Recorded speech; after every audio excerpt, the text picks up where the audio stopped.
Maggie and I met at the art department of the Franklin Mint. It was a very large art department. We had probably about 200 people in there in the art department. And we became fast friends, and we would see each other, you know, almost every day because we're all in the same art department.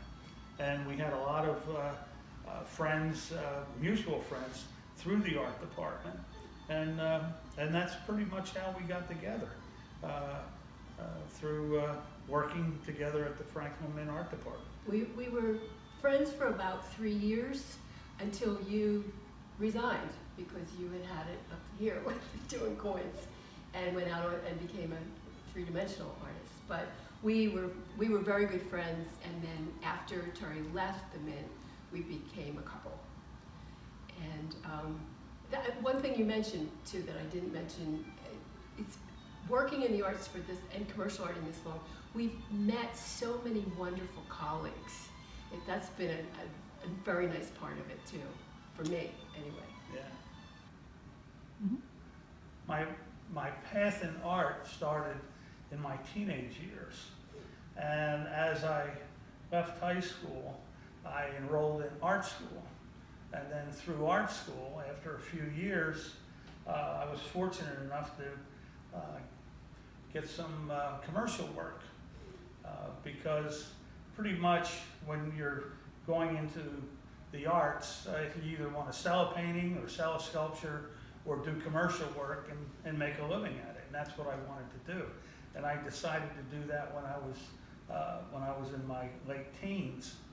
And after a few years in art school, I was fortunate enough to get a job as an apprentice at the Franklin Mint.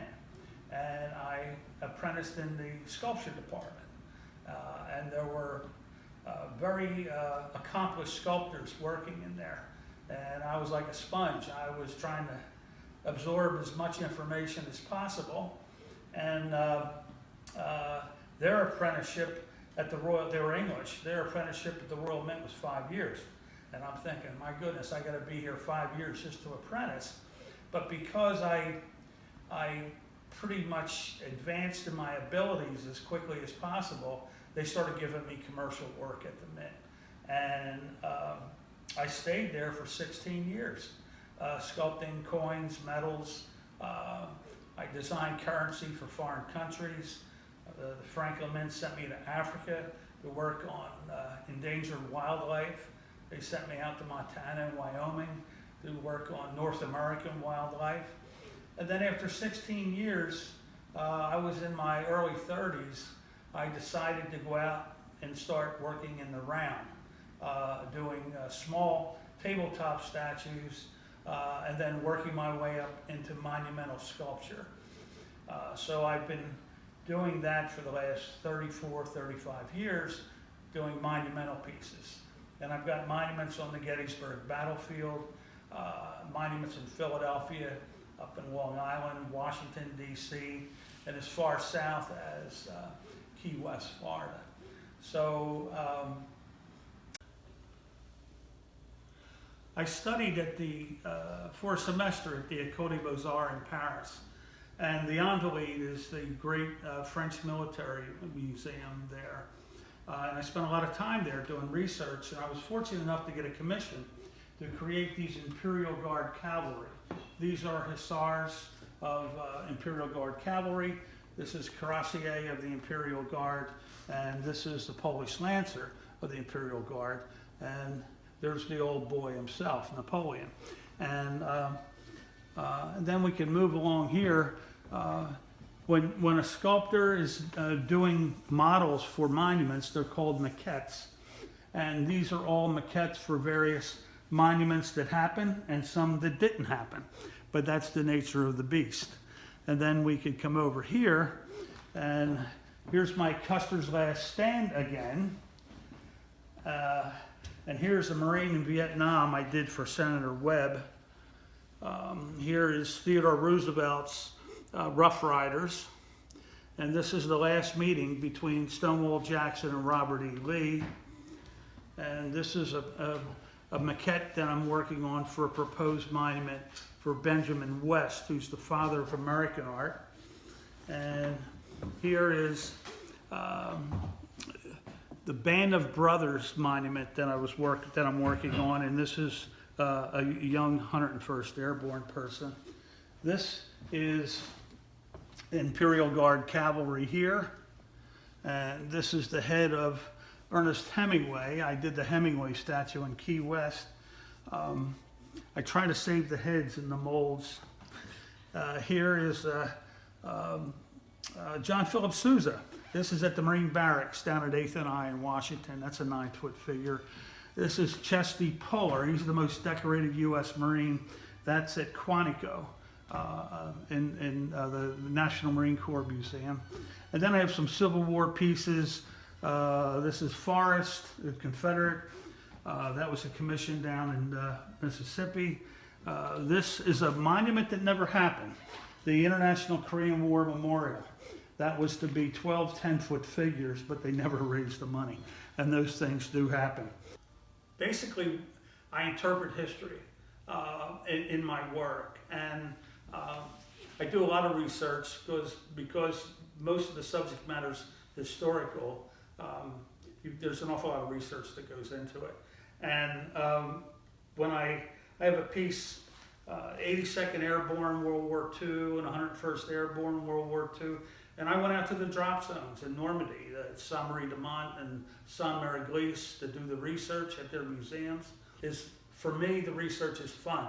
And if you look in my library, you'll see that it's almost all historically oriented or art books, anatomical studies.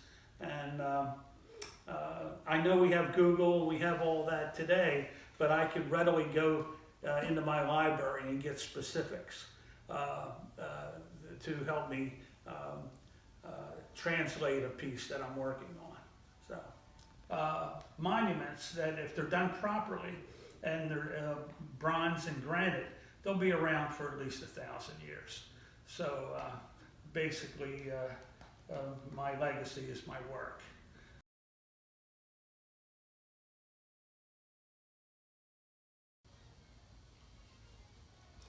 Well, I got started in the career that I've had for quite a long time. I went to art school. I went to Moore College of Art in Philadelphia because I was interested in art even all through high school. I was an illustration major. I have a bachelor's degree in illustration, and I had a few interesting jobs to start with, one of which was I was a layout artist for Gimbel's department store. When they used to use artwork instead of photography for newspaper advertising. But soon after that, I became involved with McGraw-Hill's educational division.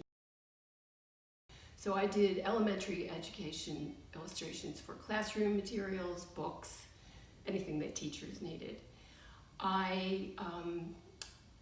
Through someone that I knew, I guess it was a fellow artist who had worked for McGraw-Hill, he became the art director at the Franklin Mint.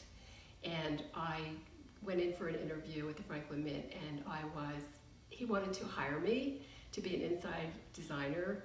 I had been widowed young, and I had a young boy at home. So I told the art director, no thank you, but no thanks, I would like to be a freelance person. So he gave me a spot inside the Franklin Mint, a desk, a place to be, but I was freelance. So I could more or less make my own hours and work around my young son and not feel guilty when I wanted to take days off. I've been freelance my whole career. Through people that I worked with at the Franklin Mint, including my husband, I was directed to other companies because several people left and went to other companies, such as gift companies, such as Danbury Mint and Hamilton Collection and Bradford Exchange, and I've designed for all of them. But I've wound up with a very good, very long-lasting relationship with Lenox, with the Lenox company. And I draw pictures. How I explain what I do is I draw pictures of things that don't exist yet. That's my job. I'm told I don't design dinnerware. I design seasonal gift items, cute things, decorative things. And it's been great. I have great association with them. So the design process, and using Lennox as an example of what I do, I'm given a very explicit brief from the company as to what the product is that they're looking for, or series of products, or sets. I always like series because they're more, I've actually designed all 8, I believe, of their nursery sets for babies, which are cup, bowl, frame, everything that you give, big piggy bank, everything you give a baby. At any rate, this was next to me is just, there were a few in this series. I'm given a direction of what they want. I do a series of rough sketches with little notations of my own about where color might go or what might happen.